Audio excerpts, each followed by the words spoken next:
No worries. Hello and welcome to the second to last Gothtober sprints. We have the amazing Kate Dillon with us. We're going to do a bit of a chatty Q&A type bit first, and then Kate is going to skedaddle because you have been very, very busy. So you said tours, you said Comic-Con. What have you been up to?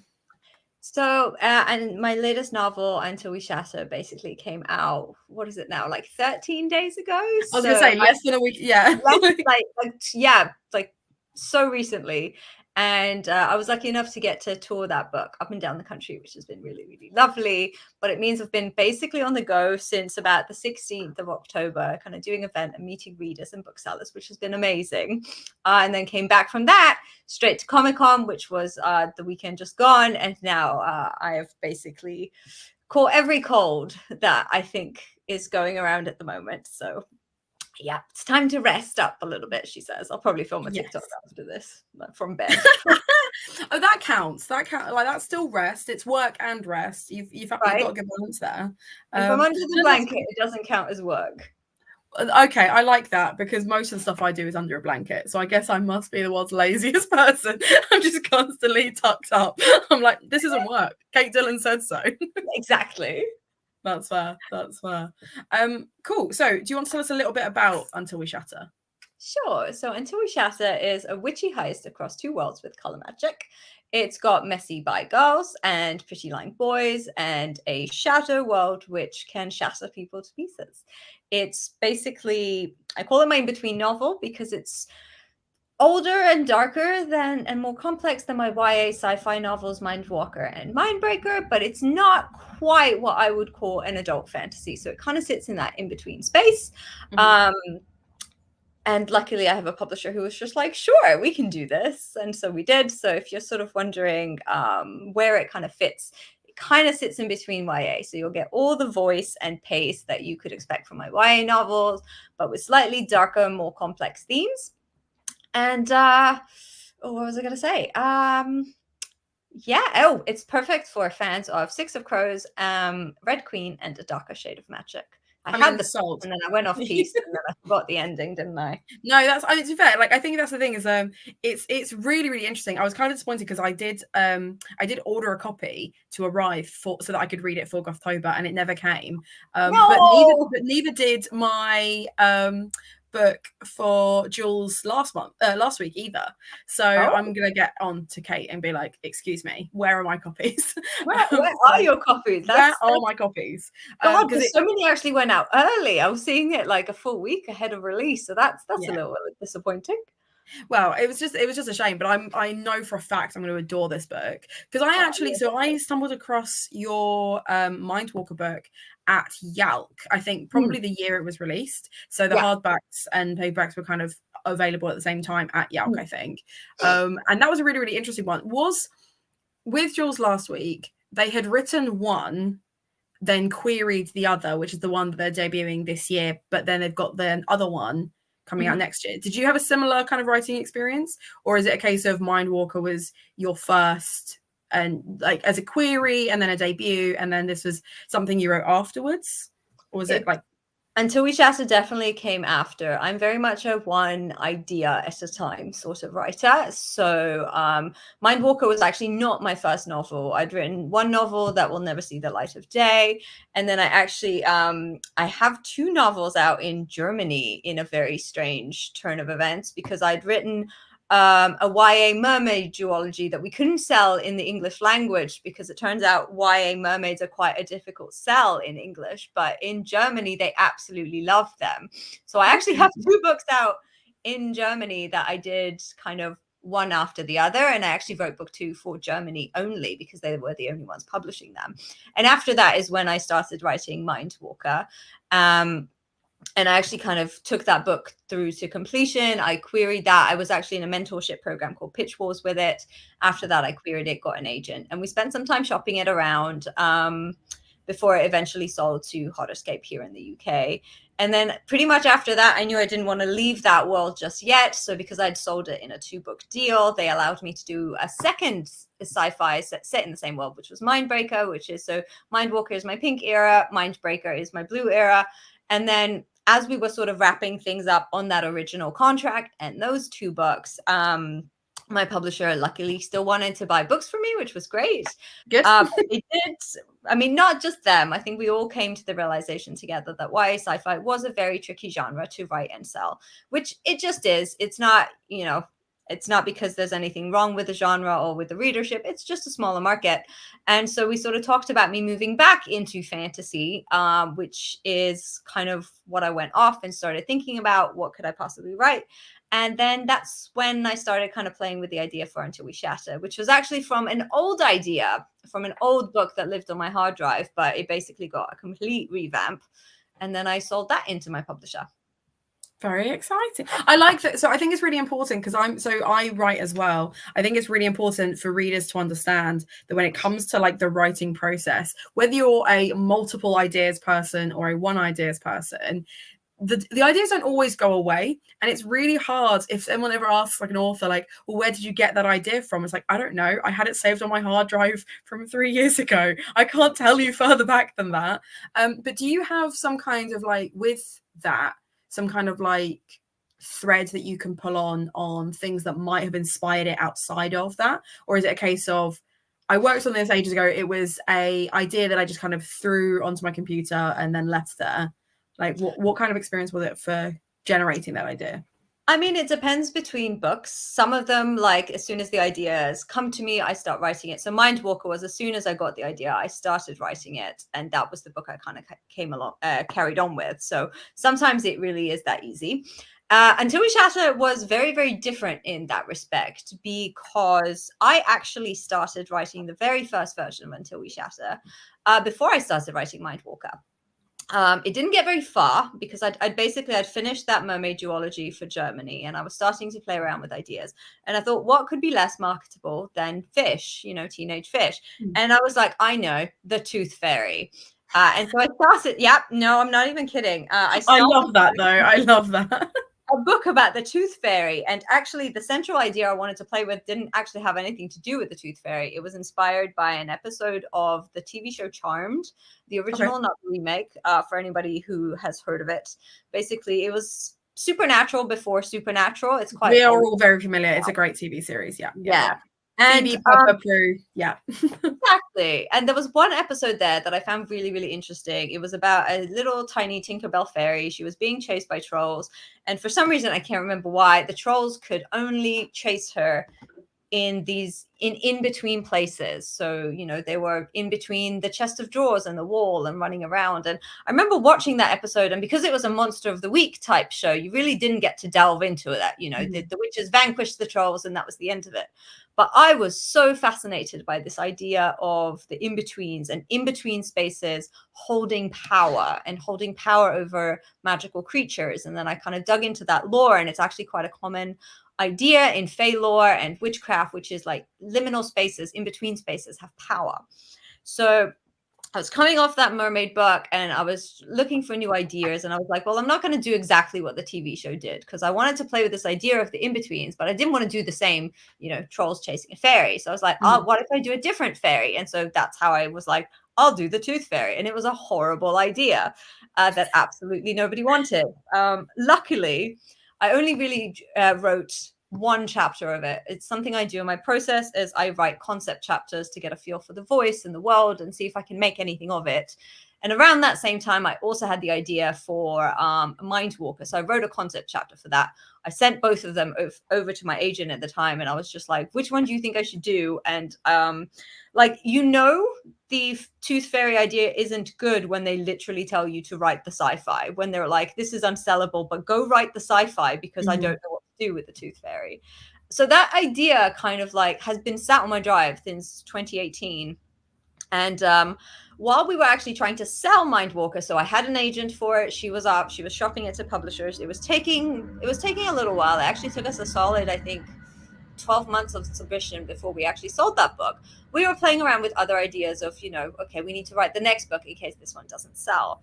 And that's when I revisited this idea of the Tooth Fairy book. But by then I'd understood that the Tooth Fairy was not going to be working. So I needed to basically take what I needed from that idea, but ditch the parts that weren't working, which was the Tooth Fairy. And so what I did was I kept that idea of the in-between, but I ditched the Tooth Fairy, I turned her into a witch, and for some bizarre reason, I decided to set it in New York City because, why have one bad idea when you can have multiple? So, I'd rewritten that concept chapter. I actually wrote a second chapter as well, and I sent it to my agent who, very, very nicely said, like, there's something here. Like, there was a good idea there. In fact, the opening chapters of Until We Shatter are still very similar in that it's the main character, Kemi, and she's got to, she's trying to steal something, and she's doing it in the gray, which is the shadow world that exists in the Until We Shatter world. But at the time, in that draft, it was happening in New York. So anyway, that wasn't quite working, and luckily we sold Mindwalker, and that kind of set me on a different path. I went off and I finished that book with my editor, and it got published, and we did the second one, Mindbreaker, and then again, 2.5 years later, I found myself in exactly the same spot of, okay, what are we doing next? And we had those discussions about moving me back into fantasy. And I was like, this idea of the in-betweens was still so interesting to me. I just knew that I hadn't gotten it right yet. Yeah. And so I went back to the drawing board and I was like, okay, the witches in New York aren't working. The Tooth Fairy is not working. What can I do with this idea? And that's when I decided, okay, I think what it really needs is a fully second world fantasy setting. And that's when the Until We Shatter worlds started coming together. The witch kind of became a shade, which kind of, once I settled on that word, I'm a huge, wordplay is such a big thing for me as a writer. So once I settled on shades, color magic came right after because all the words were connected. And the gray, which is that shadow world, kind of played into that. And it all started to come together. I got to, finally find the right story to tell about these in-between spaces and the space between worlds. And so it's an idea that's actually been on and off in my brain for about 5 years, just in very, very different iterations. In varying forms. That's really very, cool. Very different iterations. And finally, obviously, I'd already had an established relationship with my publisher at that point. So I'd sort of fleshed out the chapters that I had. I ended up writing 3 chapters and a synopsis and giving it to them and going, do we think there's something there? And the answer was yes. And now that book is out in the world. That's so exciting. That's really, really cool. I'm just going to take a sec to say, because Helen has been sharing loads of thoughts with us. So okay. Ellen is here. Firstly, I want to congratulate you. Thank you. They also said, I'm meant to be at a German class tonight, but I'm still ill. So they absolutely feel how you're feeling and they're crying. It was really interesting you saying about the idea of mermaids not selling over here, because so as a bookseller, part of what I do is I have subscription boxes where people ask for recommendations and then I send them things. So it can be very, very niche or it can be very broad. So some people will be like, I want a procedural. And I'm like, okay, here's thousands. And others, it's I want an adult polar fantasy, blah, blah, blah.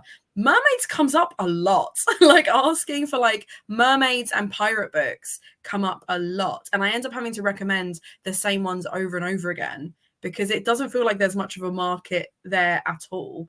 So it's really interesting that you're because from the other side of it, it's they're not going to sell. And I'm like, well, I've got an audience. Admittedly, it's not a massive audience. There's only 12 of them, but they're still oh, we'd like to purchase these books. It's interesting. It doesn't quite, maybe I'm the echo chamber. It's just, I've got this echo chamber of mermaid readers. It's less about echo chambers and more about publishing as an ecosystem. I think publishing, yes, we are all writing books, we're all making art, we're telling stories, but publishing at its core is about making money. Publishers, it's the people who work on the books are very, very passionate about books. They love books, they love stories. But at the end of the day, we are making books to sell books. And so a publisher is always going to be interested in the thing that is going to sell the most.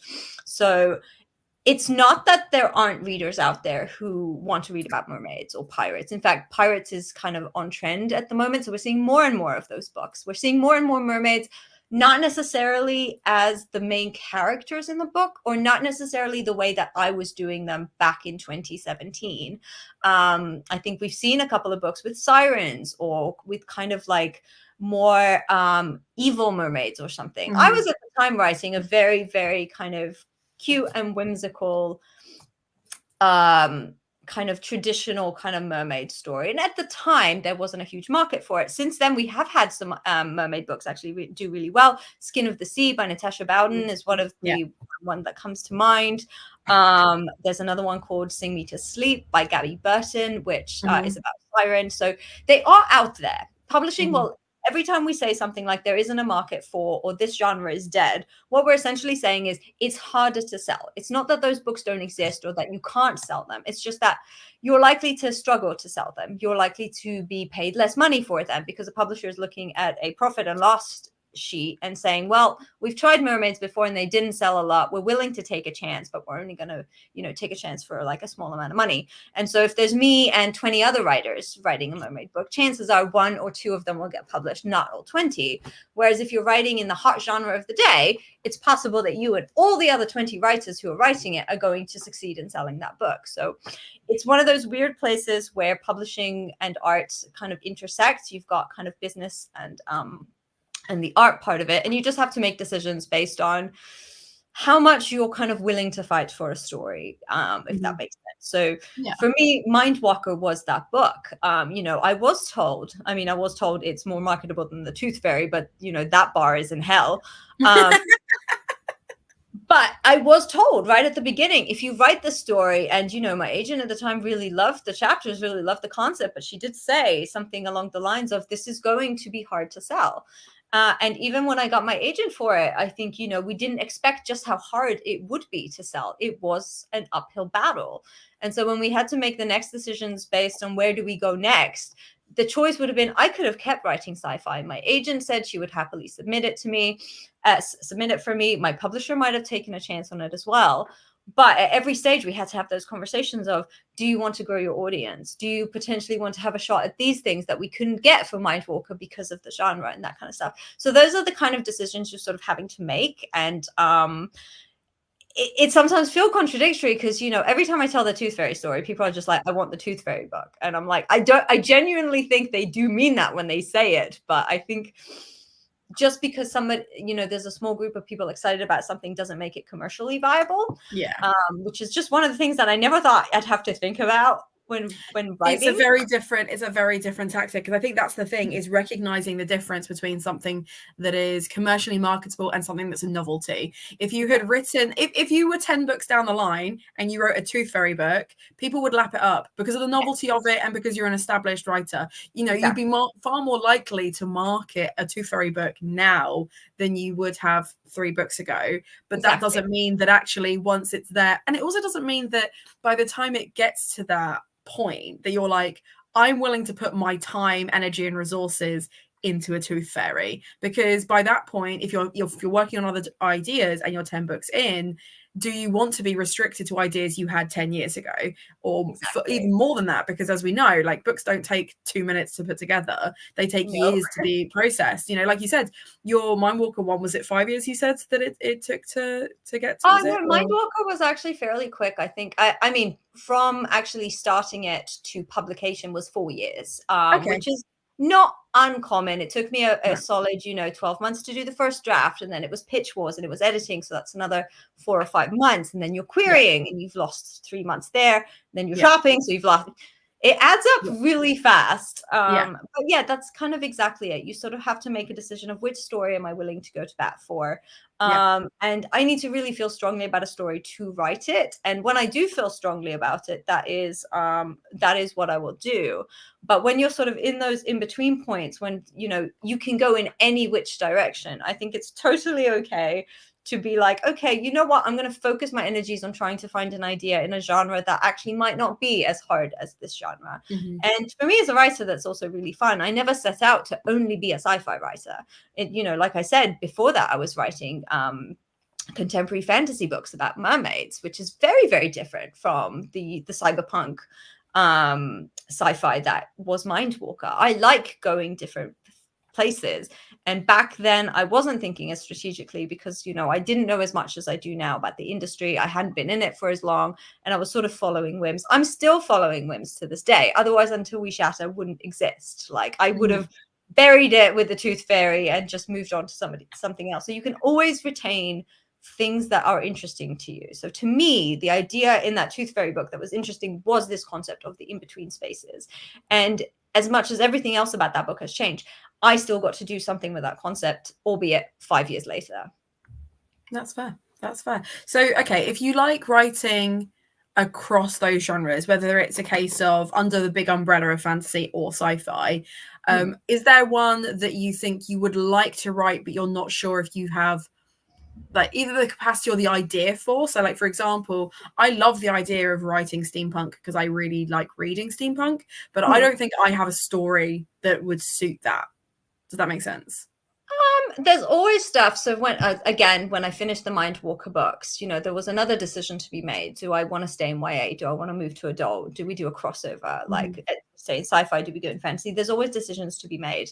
I think at that time, my biggest question was, do I stay in YA or do I move to adult fantasy, which is something also I want to do.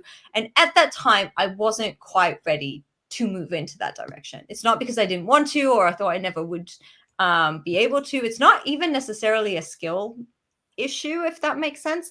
I just, I can look at market trends and be like, okay, when I do an adult fantasy, I know what kind of what point of view I'm going to want to do it in and what tense I want to do it in. And I wasn't quite ready to make those changes to my writing at that point. So all of my YA and Until We Shatter, the crossover books, they're all first person present tense, which is something I really enjoy writing. I never thought I would say that. I used to, the mermaid books were in third past. For the longest time, that was all I would read and write. And then I kind of fell into this first person present and I just like fell in love with it. Really, really enjoyed writing it. And I wasn't ready to move on to a different kind of combination of style of writing. But that combination of POV and tense is more commonly found in YA and crossover books. And I knew that if I was going to move into adult, I would probably be looking to go back to third pass. Not in a bad way. Like, I think there are tools for anything. There are tools for every genre. There are tools for every category. You don't have to follow them. There are absolutely adult books that are written in first person present. It's just not how I want to write kind of my first adult novel, if that makes sense. Yeah. So when I was making those decisions, I was like, okay, I think I'm going to stick with YA for at least another novel. I'm not quite ready to to make that change with my writing. I'm still having enough fun with this to kind of do that. And yeah, like at the end of every book, it's one of those things that you sort of have to sit and think and go, what I do next. I think there are writers who write multiple things at a time. That probably doesn't apply to them. But for me, I'm not the world's fastest writer. I'm not, a multiple ideas at a time kind of person. So for me, there's always that kind of moment at the end of a book where I sit down and I think about what I want to do next, what that's going to mean for my writing, for my schedule, for how we're going to sell the book. And then I sort of figure out what sort of ideas I have. And I go for the one that feels like it's hitting the most things that I want to do in that moment. Great. Cool. Ellen said, so when I read Safekeeping recently, I noticed the author talks a lot about how the book started and the afterwards. She wrote one scene in response to a writing prompt for a class, went back to it years later. With, I guess, the pitch wars thing, was there any kind of, because it's a mentorship program, what kind of resources were you given during that program, I guess? I mean, pitch wars was a very specific thing in that what it did was you would submit your first, I think it was like 10,000 words or 3 chapters and your pitch for the book. And it would pair you with a mentor, which was basically a writer further along in their publishing career, who basically edited that book. So you had to have a full manuscript, if that makes sense. So during the process, if they liked your opening pages, they would ask for the full manuscript. And the idea was that they would help you edit that manuscript to be the best it could be so that it would be agent ready at the end of the program, basically. So it was a very specific thing, if that makes sense. And every mentor would work with their mentee in a different sort of way. So for me, it was less about, I've never been a writing exercise kind of girl. I can't do them. I get bored. My brain is all or nothing. I'm either writing a book or I'm not writing a book. It's a weird way to exist. That it's not to say that there is anything wrong with, writing. No, it's just not part of your process. That's fair. It's the same thing. I think my mentor suggested I read a book. I think it was Save the Cat or something like that. And I was just like, I'm not going to do that. And she was just like, why? I'm like, well, I tried the first couple of pages and I got bored and I don't think of stories that way. For me, the beats of a story come quite instinctively.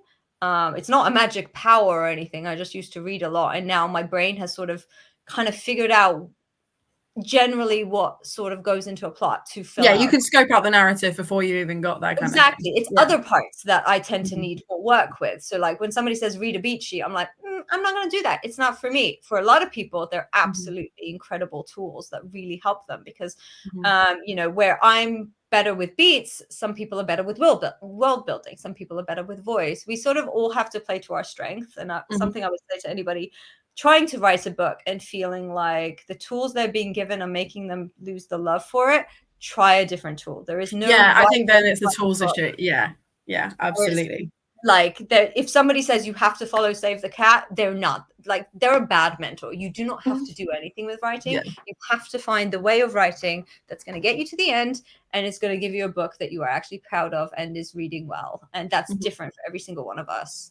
Yeah, absolutely. No, that's really great advice. I think it's really, really important because I it's really interesting you say that about writing a book as well, because I often have to explain to people that reading is not a hostage situation. Like I actively encourage people to put down a book they are not enjoying, DNF that book, call it a day, because life's too short. Pick up a better book. Way too short. So you said you read a lot. Are there books that you would like actively recommend in your genre? Or are you reading at the moment? I know obviously you're on tour, so you're probably too busy, but or books that you're anticipating, books that you're looking forward to reading when you get a hot minute. Well, I'm currently reading. I got lucky enough. Then the nice thing about being an author is that you end up with author friends who give you their books really early. So I'm currently finishing up the Lotus Empire by Tasha Suri, where fantastic. I know, because we're doing an event together next month. So I'm having a really fun time with that series. Something I found that when I'm on tour, when I'm drafting and when I'm editing, I actually read a lot less than I would like to. I used to inhale books. I could read a book in a day. These days, I'm lucky if I read a book a month. When I'm actively working on something, I think at the minute I come off deadline, it comes much, much easier to me. Problem is my life exists on deadline now. So yeah, it becomes a bit of a struggle to read as much as I like to. But because I'm I've got another book in the Until We Shatter world coming out, but that's already drafted. I'm just needing to edit that. So I'm starting to sort of turn my sights towards where I might go next, which I think will be adult fantasy. And so I've been reading a lot of adult fantasy. Exciting. So The Lotus Empire is one of them. Feybound by Sarah El Arifi is, you know, a really, really fun romantic fantasy. For those who like their kind of romantasy with a little bit more fantasy and a little less romance. Not less romance. There's plenty of romance in that book, but it's really, really, really fun. In terms of in terms of another adult book I like in the sci-fi space, Lord of the Empty Isles by Jules Abraxo is incredible. I really, really enjoyed that one. It's kind of like pirates in space, but they're all morally gray. And you know, my editor basically sent me that. It's another Hot Escape book, and she was just like, they hate each other in this one. That was the pitch, and I was like, yeah, send it sold. Yeah, she knows exactly how to get me to read a book. She's like, they hate each other in this one. I'm like, great, that's like catnip to me. So highly, highly recommend that one. That's a really, really great book. There's probably a million more. I forget them. I've never read a book in my life the second I get asked that question, but yeah, no, that's the classic brain isn't phrase, it though? Yeah, it's when people ask me what my favorite tropes are, and I'm like, "Oh, tropes exist? What are you talking about?" Oh, and that one's enemies to lovers. It's always enemies to lovers. It's that's like fair. I don't think I've written a book without that yet, which is quite astonishing. I've written one of the mermaid books was friends to lovers, but there was also an enemies to lovers. So yeah, it's sort of in everything I write so far. Maybe one day. I do love an enemies to lovers. For me, the only thing that's higher than enemies to lovers is rivals to lovers, because I like it when, especially like in certain situations where if they're working together, like, you know, when they've got to like get something, they've got to achieve the same goal, but because they're coming out from, I lap that up every time. That also hits very, very well every time. Yeah. Love it. Great. Cool. Well, I've been making you talk at me for like half an hour, and I think you probably need your rest now. So we're going to jump into a sprint. If you would like to chill out for the rest of the evening, I do not blame you. But it's been really, really cool to talk to you. Really, really insightful. And the links for all of your books are down below, because I'm actively promoting. And thank you so much for having me. I'm sorry to duck out. I really hope you guys all enjoy whatever book you're reading today. And if you're reading my book, I'm sorry in advance for chapter 24. Except I'm not actually even sorry. Okay, I'm gonna make a note so that I can prepare myself. Is Yeah. it trauma? Do I need tissues? Is it that kind of trauma? Yeah, let's put it this way. Chapter 14 is the Mm, one that everybody looks forward to because it's got the best scene, like the best okay. kind of emotionally charged scene. But chapter 24 is the one that I get angry DMs about on the daily. So Okay. I love it Brilliant. for I me. can't wait. I'm so excited. I really I'm hope you so enjoy it. excited. And thank you so much for having me. Sorry to be ducking out early, but it's Yeah, been really, really lovely to chat to you. I hope you feel better soon. Thank you. Right, catch you later. Bye. Cool. And now that it is just me, we will jump into a sprint. Let's sprint until quarter past because that gives us plenty of time. What is everyone reading? I really, really want to finish The Worst Witch because I did not finish it during the last sprints like I promised I was going to. But I have also started Buried Deep by Naomi Novik, which is the anthology. And I also have He Who Drowned the World, which I'm doing as an audiobook. Now, these two are Gothtober picks. I'm saving The Taking of Jake Livingston until tomorrow's sprints with Olivia because I'm hoping that I can start and finish them during those sprints, even though they're very short sprints. Whereas these two, I need to get finished before we even get to that point. Shouldn't be a problem because this one's an audiobook, but ambitious. If I could finish this evening, I'd feel really proud of myself for just getting it done when I didn't get it done last time. So yes, what are we reading? What's the plans? Reading Scary Monsters. I have thoughts on it. Well, you know where to share them, either here or the Discord, because you know I would love to hear them. Anyone else? For anyone else? Otherwise, I'm going to stick on the banner and say let's read until quarter past.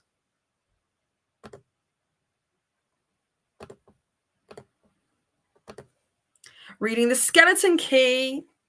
I want to know what you think of it because I enjoyed most of it and then it let me down. I'm so intrigued to know what people think. I'm reading Our Share of Night. How are you finding that? Because I heard nothing but good things, and then I heard it had no chapters, and that I found very, very intimidating, and that immediately terrified me. So, thoughts, please. Right, I'm going to chuck us into a sprint, and I will see you all very soon.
And we are returned.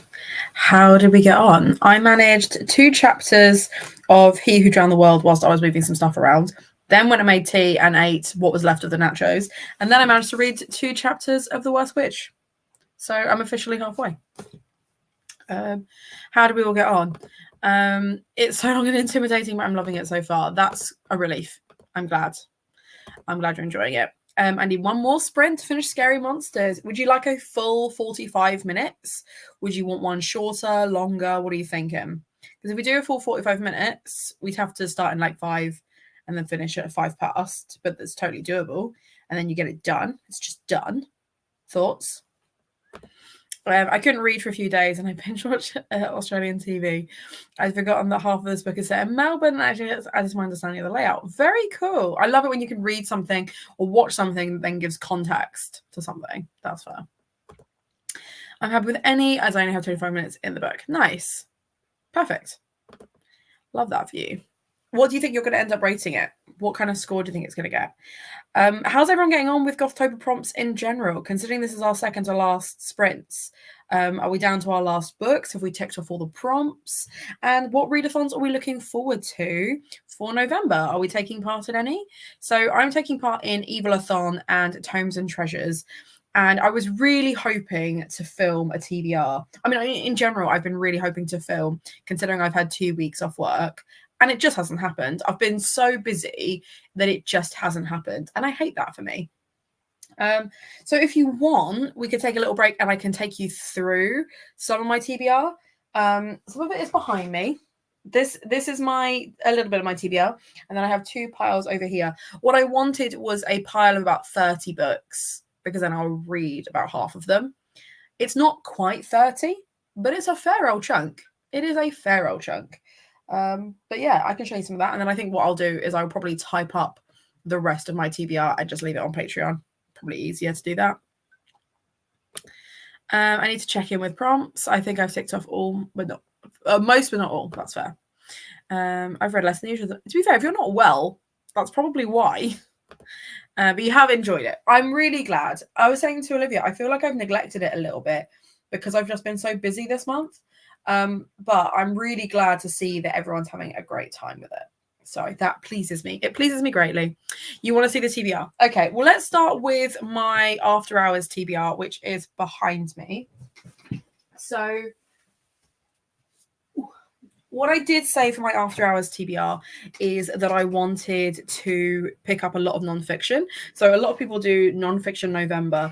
I've never done nonfiction November. I've never had an interest in nonfiction November, but I realized that I hadn't actually read much nonfiction this year at all. I think maybe 1 or 2 books, and that's frankly not good enough.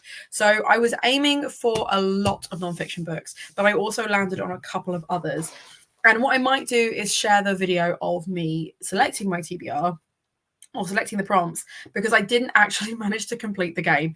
And in the year that I have been playing it, or just under a year that I've been playing it, that's never happened before.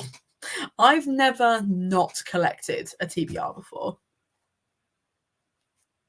And apparently, if you don't hit all 10 of your prompts, it just ends. So I have 8 books to read instead. One of them I haven't been able to add to the list because I haven't checked TikTok yet. But we had a fantasy mood read. So I have picked up The Babysitter's Coven by Kate Williams. This was gifted to me by Olivia years ago and has faded massively. Like, you can literally see there how much it's faded because I made the mistake of putting it near the window. So I'm just in the mood for something witchy. And I'm hoping that this will give me all the vibes that I want. Other than that, I don't know a whole lot about it. I don't remember. I remember it was on my wish list. It got gifted and it looks like a good time. Then we had middle grade, a seasonal read, and I have TBR'd Hedge Witch. Now, this is the second time that I have TBR'd Hedge Witch. I wasn't massively fussed about it when I first thought about picking it up, but I haven't got rid of it either. I haven't been picking up middle grades in general, but wintry season tends to be the time when, if I'm going to pick up a middle grade, I will. So that was kind of it. And it also was the only one that I had that was like autumnally winter without it being like Christmas, because I've got like the Christmasaurus or really summery reads. Then we had non-fiction, a hyped book, and I thought I'd go with Rise Up by Stormzy. Not that even necessarily that this book is massively hyped, but I feel like when it comes to memoirs, it got a lot of hype when it came out. And obviously, being a rap artist, hype is like 80% of what he does. So I feel like it worked across that. Plus, it was really important to have more BIPOC non-fiction on my shelves. This is the one that I am most concerned about. Because for Gothic Booktube fave, I've got Babel. Now, as you can see, I have started Babel. I've also started tabbing Babel. And this is why I think it's probably... I mean, I've TBR'd this for 2 separate Gothttobers. And I've not read it. Which is really bad. That's really bad. In the time that it has taken me to tab and not finish this book, R.F. Kwong has written another book. So I just need to get on it, and I need to finish tabbing it, because just imagine how pretty it's going to be with all of these different tabs.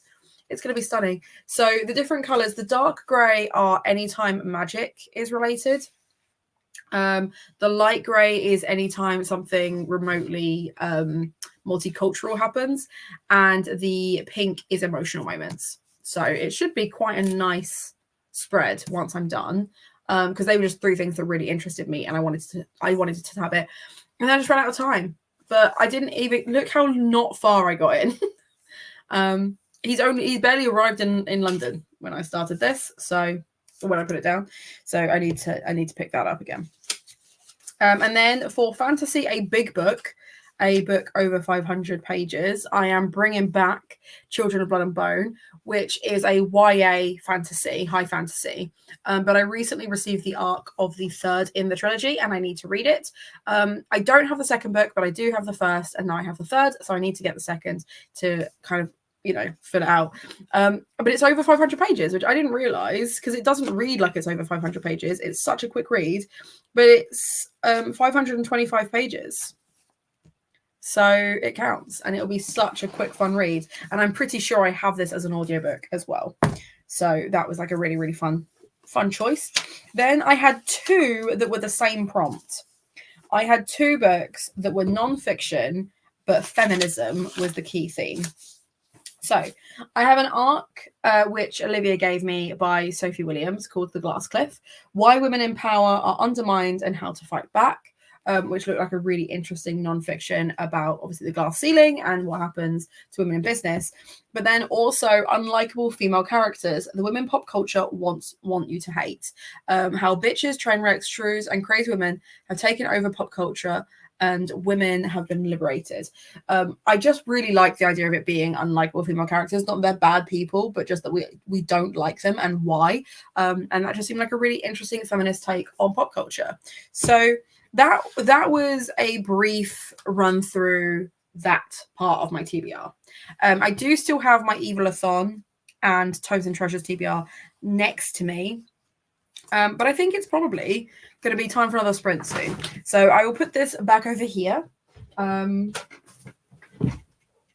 going to type it all up on Patreon, I think, and make it a Patreon post. I might even do that in the next sprint whilst listening to He Who Drowned the World. But I am really enjoying The Worst Witch. So I might also just read The Worst Witch. That's cool. I wouldn't do non-fic November either, but I do have non-fic. I get halfway through. Yeah, for once. Yeah, that's fair.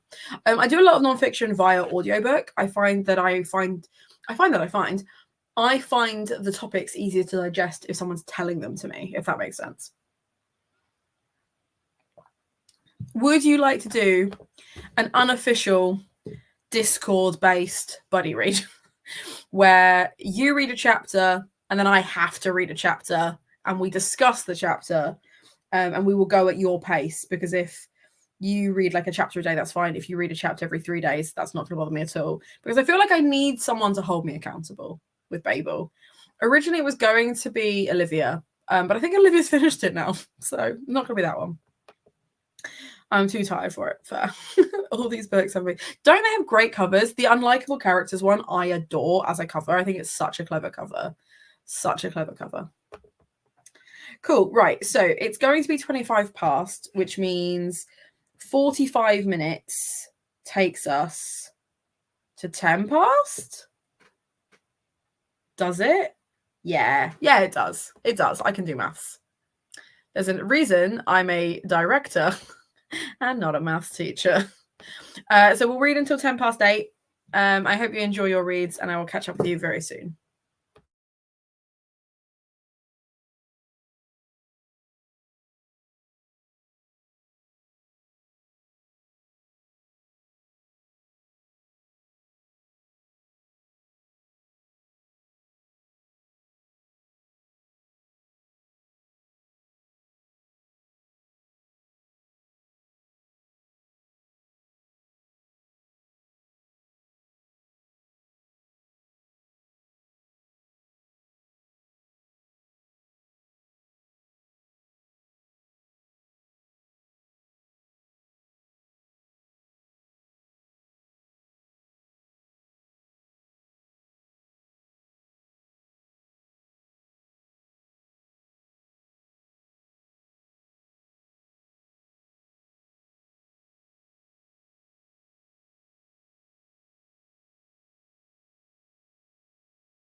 I will really hope that you can hear my son just shouting at me.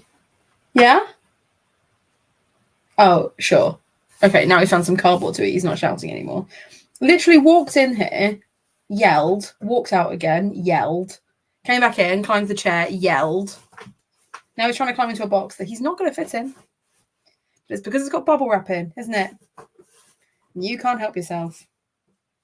You're an addict, aren't you? You're an addict. Anyway, how do we do? I finished The Worst Witch of the Wishing Star, and it was a 5 stars. Cutest read ever. This is such a good series, and this is such a good book. And it's under 200 pages, and it will just make your day. Pick it up, read it, do it. It's so worth it. They are still selling the bundles of The Worst Witch in the works for like a tenner. A bargain. Do it. It's so good. So good. It doesn't tick off any of my prompts, unfortunately, but it's great. Right, where do we get to? Not watching the sprints. Thanks for popping in. To be fair, I feel really bad because Kate emailed me yesterday to say they weren't very well. So they weren't going to be able to stay for longer than an hour anyway. And I just felt really bad because she was talking, like she was doing most of the talking because I was asking her questions. And I thought, do you know what she doesn't need right now? Is this. And she was happy to stay, but I was like, to be honest, go have a nap. Because as Ellen said, naps are important. So fear not, you can always go back and watch it later. It will still be there waiting for you. Kate was amazing. Amazing. Would absolutely recommend her and her writing. Books are available in the description down below. I obviously want your TBR to succeed, Hannah, but if you don't end up reading over the next couple of months, I'd love to buddy read. Maybe we will. Maybe we will. Yeah, he's already walked off. He's had enough. Basically, he's annoyed because he didn't realise the bathroom window was open, and now I've closed it. He wants to go outside, but it's dark, and cars aren't stopping for cats at the moment. So absolutely not. Absolutely not. I finished Scary Monsters. Congrats. It's 2 novellas, and the book advises you pick the order to read them. I have the Kindle copy, but on paper it's reversible. Very cool. Very, very cool. And now I've read it, it feels kind of gimmicky, to be honest. That's a shame. Yes, there's a connection between the stories. That's fair. That's fair. But I really love the 2 stories. I hated, fair. We love a dramatic cat. We love a dramatic cat. Apparently they take the attributes of their owners. So take from that what you will. Isn't it? It's just the cutest. It's just the cutest. Yeah. Such a mood. Such a mood. So now my question becomes, do I He Who Drowned the World or do I Buried Roots? Because these 2 are Gothtober prompts and I do need to read both of them. Or do I pick up The Taking of Jake Livingston, which is technically just in my room next door? I'm probably only going to do 1 more sprint. Originally I was going to sprint until 10, but I'm tired. Moving house is exhausting. It's exhausting. So I will probably either listen to music or listen to an audiobook, type up my full TBR for Patreon, and Patreon can have that as a cheeky little thing. What I might do is I might make it a Patreon post that's available to all members, even free, so that everybody can enjoy that. And it doesn't feel like a complete waste of time putting my TBR together, because I just don't think I'm going to have time to film and edit it now, which is really annoying. But I'm hoping that if I don't do that, then I will have time to do other things, because I had a series of like 6 different vlogs I wanted to share, and I haven't finished editing those yet either. So with Christmas around the corner, and that's what they're for, maybe that's what I'll do. Type up the TBR and focus on other things. What are you reading, Pixie? He Who Drowned the World, and tell us if there's a huge deal.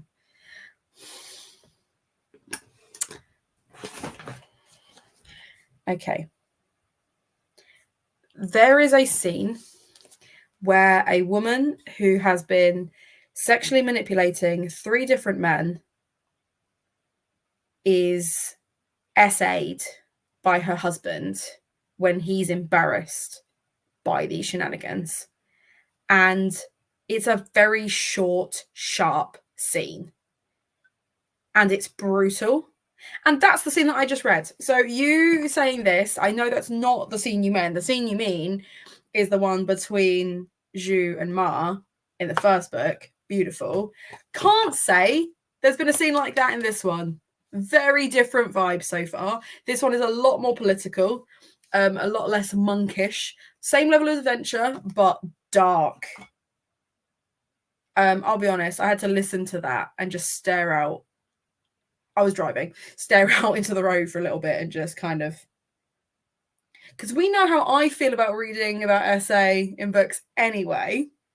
Need the trigger warnings, didn't have them. Should have known, knowing that Shelley Parker Chan loves to traumatize us. Should have known, should have seen it coming.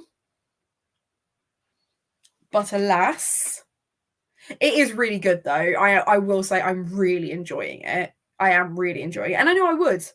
I knew I would. It's a great book. It's a great series. So, but it's very intense. That's how I would describe it, as intense. So maybe I should, actually that's a point, I should, because then I can catch up to where I am and update Goodreads. But I'm going to do that whilst typing up for Patreon. That's my plan. You're going to catch up on your reading journal. Love that. I finished my Frankenstein rereads, so it's Infernal all the way now. Hopefully I can finish it before the month ends. We can do it. We can do it. I believe in you. Which is, I mean, to be fair, your read is also very political, which is why I selected this one again. Okay, cool. Right. It's nearly 20 past. So how would we feel about doing a half-hour sprint? So like a gentle final one. Takes us to 10-2. And then we'll do a cheeky bit of chat. And then I'll bounce. Sound good? All here for that? No one's responding because it takes too long for the comments to come through. So I'm just going to assume that you're all here for that because you all love and support me and I appreciate you. So let's do that. I'm going to sit here and tippy tap whilst I'm listening to Trauma. I might actually, did I set this up already? No, I didn't. I was really hoping I'd have one of them here, but I don't. Never mind. Anyway, right. I will see you at 10-2.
Okay, we are done. Done, diddly, done. I tried listening to my audiobook whilst I was doing TP types and just could not concentrate on writing and reading at the same time. But I did manage to do 15 out of the 28 books typed up with little blurbage. So hopefully I can finish that in the morning and share that with you. In the meantime, how did you guys get on? What did you get up to?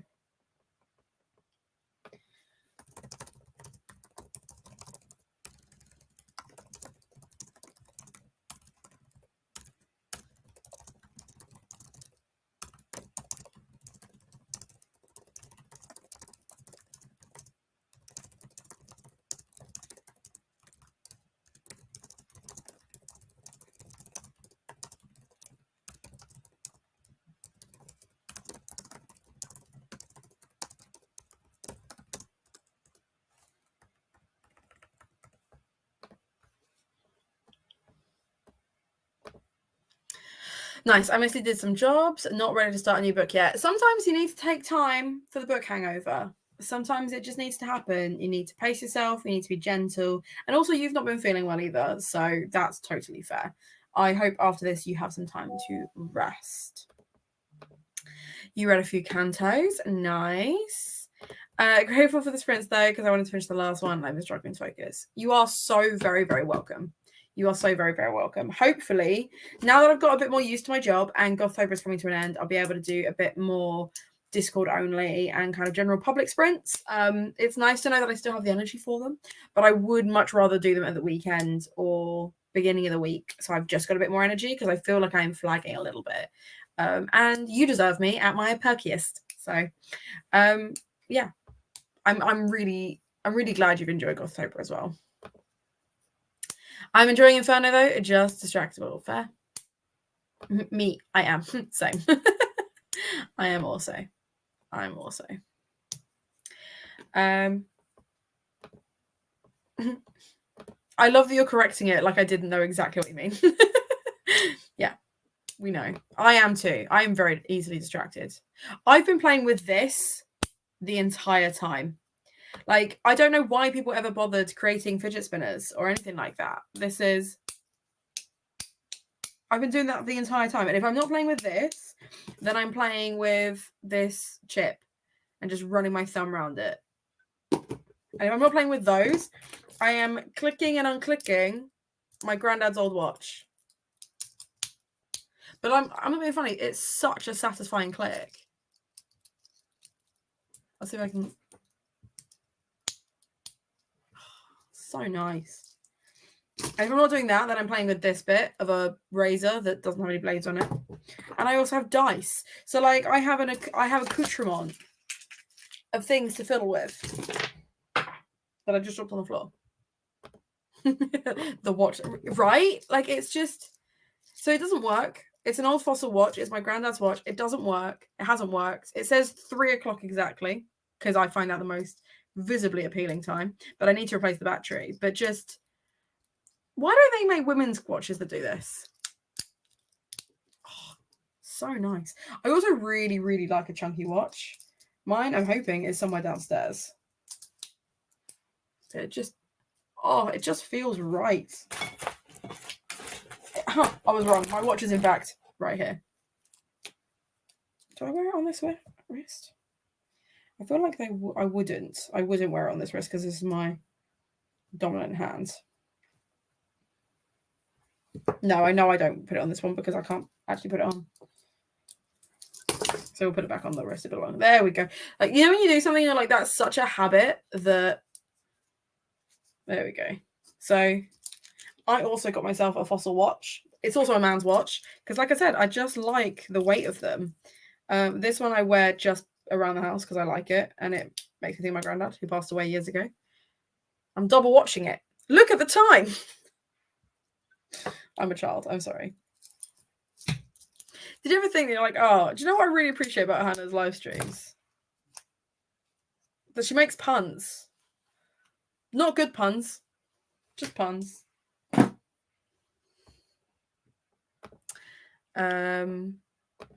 Yeah, correct. Correct. I take a manipulator class as soon as unnerving. Incredible. Someone shot a staple at me the other day, and I feared for my life. It was definitely a student, but I can't remember who it was. Thank you. Yeah, I think so too, and I feel like I bring that to you on a regular basis, so you're welcome. I'm going to try something new with the awkward goodbye this time, in that I'm not going to have one. What I'm going to do is I'm going to say goodbye. I'm going to say thank you. I'm going to do all the little pluggy stuff, and then I'm going to remove myself, and then I'm going to end the stream. So that it's not like that awkward, which I always do. And it never comes across as weird watching it back. Like I watch them back sometimes to be like, was that a really long one? And it's not. It's just that my internet plays up and it disconnects to you before it disconnects for me and says end stream. So we're not going to do that this time. This time we'll do the whole spiely bit, and then I will remove myself from the screen. So it's just stars and moons, and then I'll hit end stream. That's what I'm going to do. So let's start with the spiely bit. Please, please, please go to the links below and treat yourself to something from Waypoint, because not only does it support my content, but it has supported the writers of the books by buying them through me because they get the fuller amount. And I'm doing a Gothtober discount where you get a whole bunch of your entire basket if you use Goth24. So go down to the links and do that. If you are stumbling across this apropos of nothing and you are not yet subscribed to me, do that. Go and check out my other socials. Go and check out my Patreon, because I'm writing a full-on essay of a TBR for you. And I'm hoping that it's just unhinged enough to make it funny for you. You know, you'll have a good time with it. I hope you got some reading done. I am joining Olivia's live stream tomorrow, and it's going to be a lot easier and a lot more sedate. Very demure, very mindful, and I'm really looking forward to it. I'm looking forward to being able to sit there and go, I have completed Gothtober, because I have. Technically, I have managed to tick off every single prompt. I'm just doing them individually, but the last 3 I could easily tick off with other prompts that I've done, and I love that for me. So I will see you tomorrow, if not before, on Discord and or Patreon. I hope you have a lovely day. Goodbye.